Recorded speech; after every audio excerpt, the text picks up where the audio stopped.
İzahlı test 86-cı hissə 5-ci sinif ingilis dili choose the correct tense form. Düzgün zaman formasını seçin.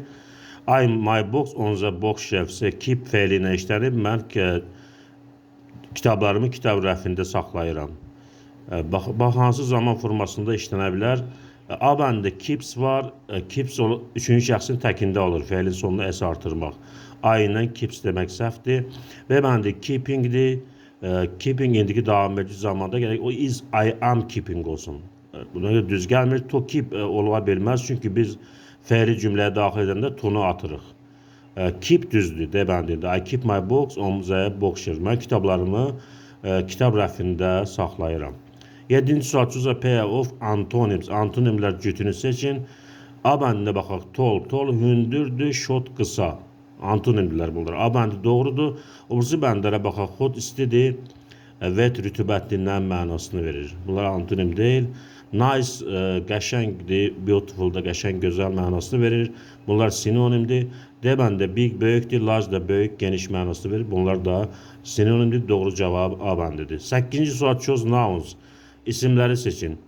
Baxaq. 1 strong güclü sifətdir. 2 mouse ağız deməkdir, isimdir.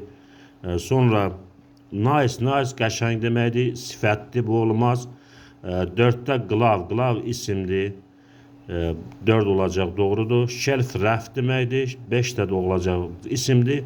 Tall hündürdür, hündür isim deyil, sifətdir. Və doğru cavab 2, 4, 5'dir. 9-cu sual choose the correct variance. My trousers. My trousers mənim şalvarım. Trousers sözü həmişə cəmdə olur və fe'li də cəmdə qəbul edilir. Is new demək səhvdir. Yəni bir də is new demək səhvdir. Gələ deyəsən are new. 2-də my trousers are blue. Mənim şalvarım mavidir. Bu doğrudur. İsim cəmdə olanda a işlənir. Keçmiş zamanda 3-cü sözdə keçmiş zamanda was cheap. Tobi fe'li keçmiş zamanda was were olur. My trousers were cheap olsaydı doğru olardı. My trousers was cheap demək səhvdir. 3 səhvdir.